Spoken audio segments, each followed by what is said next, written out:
बच्चों, इस अंक में हम लोग राम लक्ष्मण परशुराम संवाद का अंतिम 2 पद उसकी व्याख्या देखेंगे। क्या कह रहे हैं, आइए देखते हैं। पंक्ति है, तुम तो काल हाँक जन लावा, बार बार मोहि लागी बुलावा। लक्ष्मण जी परशुराम जी से कहते हैं, क्या कहते हैं कि तुम तो, आप तो काल मृत्यु को हाँक जन लावा, हाँक करके बुला रहे हैं। हाँकना क्या है, भोजपुरी मिश्रित शब्द है, भोजपुरी शब्द है। हाँक जन ने जैसे लावा, ला रहे हैं। जन जानो मन मानो मन हो जन हो आदि जहाँ लगता है वहाँ पर क्या उत्प्रेक्षा अलंकार होता है, तो यह क्या हो जाएगा, उत्प्रेक्षा होगा। तुम तो काल हाँक जन लावा, जैसे आपने काल को हाँक करके मेरे लिए लाया है, मेरे लिए बुलाया है। बार बार एक ही शब्द 2 बार आता है और अर्थ एक ही निकलता है, वहाँ पुनरुक्ति प्रकाश अलंकार होता है। तो यहाँ पर क्या होगा, पुनरुक्ति प्रकाश। बार बार मोहि लागी, मेरे लिए बुलावा, बुला रहे हैं, ऐसा देखने से प्रतीत हो रहा है। जब परशुराम जी बार बार वो अपनी फरसे को पटकते थे और बार बार कहते थे, इसलिए लक्ष्मण ने कहा कि आप ऐसा लगता है कि बार बार मेरे लिए मृत्यु को आमंत्रित कर रहे हैं।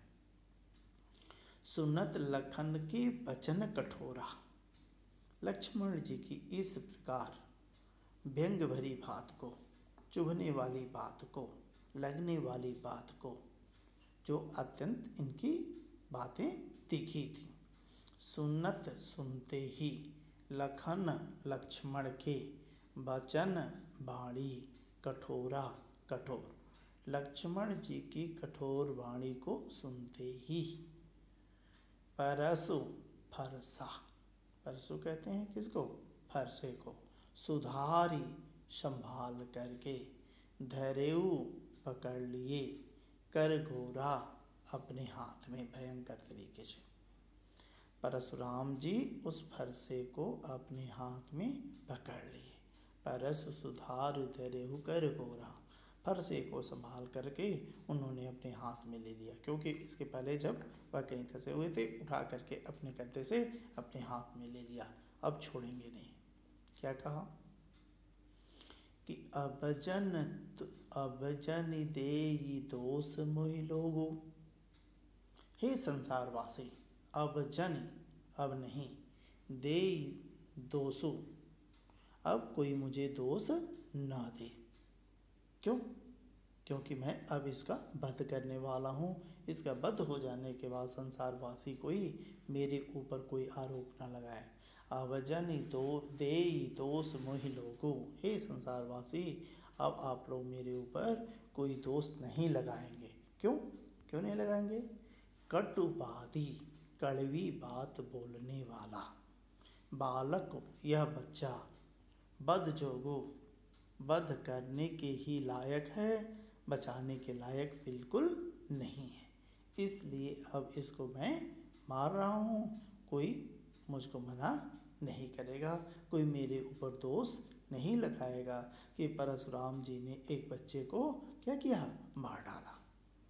यह परशुराम जी का विश्वास था कि मैं अपने फरसे से लक्ष्मण को क्या टुकड़े टुकड़े कर दूंगा। इसलिए उन्होंने गर्व भरी बात में, अहंकार भरी बात में इस तरीके से कहा। क्या कहा, बाल बिलोकी, बच्चा जान करके, बाल मैंने बच्चा होता है, बिलोक मैंने देखना होता है, बहुत मैंने बहुत, मैं बाँचा बचाया, बच्चा समझ करके अब तक मैंने इसको बहुत देर तक बचाया, लेकिन अब आगे मैं बचाने वाला नहीं हूँ। क्यों, क्या कह रहे हैं कि बाल बिलो की बहुत मैं बाँचा, बच्चे जान करके मैंने इसको बहुत बचाया है।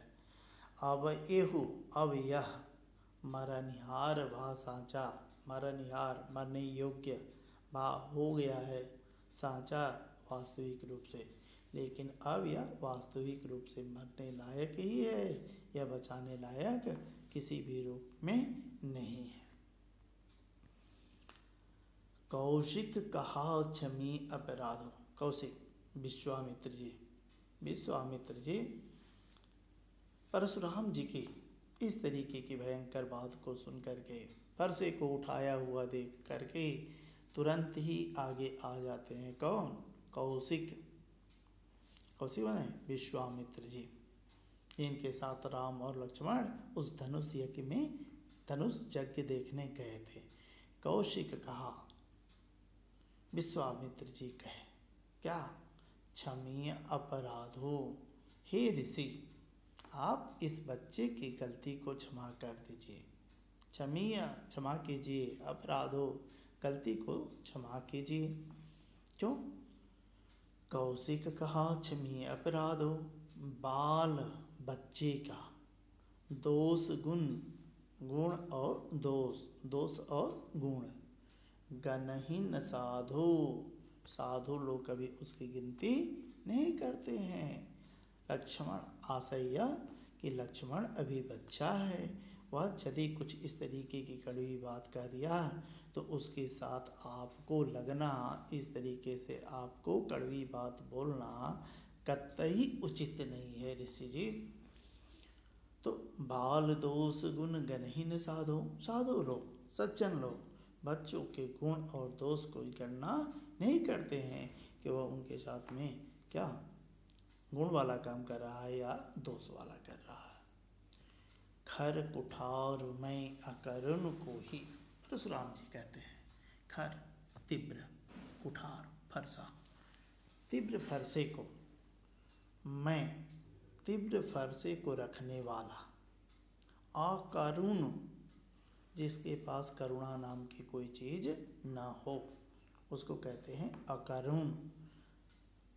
को ही क्रोधी, क्रोध करने वाला, मैं तीव्र फरसे को धारण करने वाला जिसके पास दया नाम की चीज न हो, को ही अक्रोधी हूँ। अपनी व्याख्या अपने स्वयं कर रहे हैं परशुराम जी। आगे अपराधी, आगे गलती करने वाला, अपराध में बड़ी ई का प्रत्यय के योग से अपराधी बना है, यानी विशेषण हो जाएगा। आगे अपराधी, गुरुद्रोही और गुरु से द्वेष करने वाला मेरे सामने खड़ा है और मैं उसको सजा नहीं दे पा रहा हूँ। अन्यथा कोई दूसरा होता तो अब तक मैं कभी उसको इस फरसे से काट कर अलग कर दिया होता। तो मैं तीव्र फरसे को रखने वाला, दया से हीन, क्रोधी भी हूँ। आगे मेरा अपराधी खड़ा है, गुरुद्रोही और गुरु से द्वेष करने वाला भी मेरे सामने है, लेकिन फिर भी मैं इसका पद नहीं कर पा रहा हूँ, इसका पद नहीं हो पा रहा है। कारण क्या? उत्तर देते हुए, इतना सब कुछ करने के बाद यह मेरा उत्तर दे रहा है। छोड़ो बिन मारे, बिना इसको मारे हुए मैं छोड़ दे रहा हूँ। क्यों? मैं छोड़ता नहीं, लेकिन मैं छोड़ रहा हूँ। क्यों? केवल कौशिक शील तुम्हारे, हे विश्वामित्र जी, यह आपके साथ बच्चे आए हुए, आपके विनम्रता को जान करके मैं इसे छोड़ दे रहा हूँ, अन्यथा अब तक मैं इसको छोड़ता नहीं।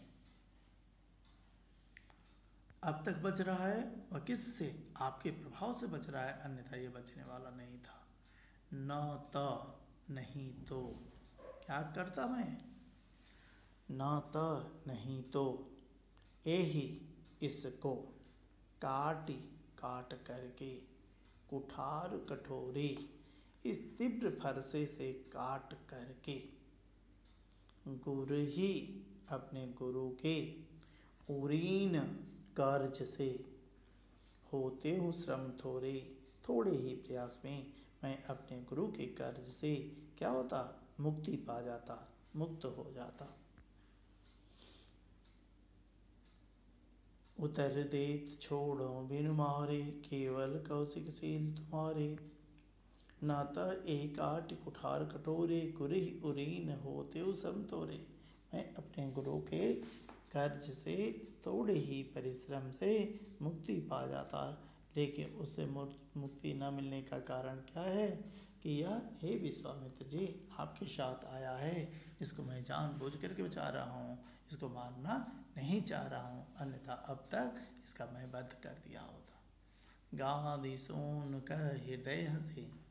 इतना सुनने के बाद विश्वामित्र जी, गादि सुन, गाद जी के पुत्र अर्थात विश्वामित्र जी, कह हृदय हंसे, अंदर से हंसते हुए, हृदय से आह्लादित होते हुए, हृदय से प्रसन्नचित होते हुए, खुशी से भरे हुए, क्या हृदय हंसी, अंदर ही अंदर हंसते हुए इस प्रकार से कह उठे। क्या कहते हैं? मुनि ही मुनि जी को हरिहरे सूझ, सब हरा हरा ही दिखाई दे रहा है। साहित्यिक शब्द है बेटा, हरिहरे सूझ, हरा हरा ही सूझ रहा है, हरा हरा ही दिखाई दे रहा है, अर्थात सब कुछ इनको बहुत आसान लग रहा है, लेकिन ऐसा आसान होने वाला नहीं है। आशय यह कि लक्ष्मण को यह एक साधारण मनुष्य समझ रहे हैं, ऐसा समझना इनके लिए बेवकूफ़ी भरा कार्य हो सकता है, लेकिन फिर भी मुनि जी इस बात को समझने वाले नहीं हैं, समझ नहीं रहे हैं। अयमय खाण न ऊखमया, अयमय लोहे से बना हुआ, लोहे का चना, अयमय खाण न ऊखमया, यह लोहे से बना हुआ खाड़ा है, चना है, जो चबा करके खत्म नहीं किए जा सकते। न ऊखमया, यह ऊख से, गन्ने से बना हुआ गुड़ नहीं है कि जब मन में आया मुंह में डाले और बड़ी आसानी से खा गए। ये लोहे का चना है, चबाएंगे तो आपके दांत टूट जाएंगे, लेकिन इनके ऊपर विजय आपको होने वाली नहीं है। अजहुन बूझ, इतना सब कुछ हो गया, लेकिन फिर भी इस ऋषि को यह समझ में नहीं आया कि आखिर जो मैं इतना कर रहा हूँ किसके लिए कर रहा हूँ। तो गुरु ही उरीन होते हूँ श्रम तोरे, मैं अपने गुरु के प्रयास से थोड़े ही समय में उरीन हो जाता। कादिसोन हृदय कसी मनि हरेरे सोज, ऐमय खान ओक में अजौन बूझ बूझ। आज भी क्या बिल्कुल बेवकूफ़ बने हुए हैं, अबूझ हैं, बूझ नहीं रहे हैं, अर्थात बिल्कुल बुद्धिहीनों वाला कार्य कर रहे हैं। अजौन बूझ, आज भी ये समझ नहीं रहे हैं कि मैं लक्ष्मण से जो बात कर रहा हूँ वह लक्ष्मण कोई साधारण मनुष्य नहीं है, इनसे इस तरीके से उलझना मेरे लिए घातक हो सकता है, ऐसा संभव नहीं। तो यह है इस पद का तीसरा अंश। चौथे का क्यों न अगले वीडियो के अगले अंक में प्रेषित किया जाए, क्योंकि एक देखिए बेटा, बहुत ज़्यादा तेज़ी से भागने की कोई ज़रूरत नहीं है। जितना आपका सिलेबस है मैं देख रहा हूँ, एक एक इंच का नपा हुआ है, बहुत आसानी से समय रहते हुए समाप्त हो जाएगा, क्योंकि 5 चैप्टर आपको काव्य खंड से और 4 चैप्टर गद्य खंड से पढ़ना है। 5 4 9 चैप्टर और 2-3 कहानियाँ आपके कृतिका से, तो 9 2 11 चैप्टर, जिसमें से 2 चैप्टर हम लोग पढ़ ही लिए हैं। तो वीडियो के अगले अंक में इस चैप्टर का अंतिम पद, यानी इसके बाद आने वाले वीडियो में यह चैप्टर क्या होगा, आपका समाप्त हो जाएगा। उसके बाद में प्रश्नोत्तर करा करके और गद्य खंड प्रारंभ किया जाएगा, देखा जाएगा। तो आज के लिए बस इतना ही, धन्यवाद।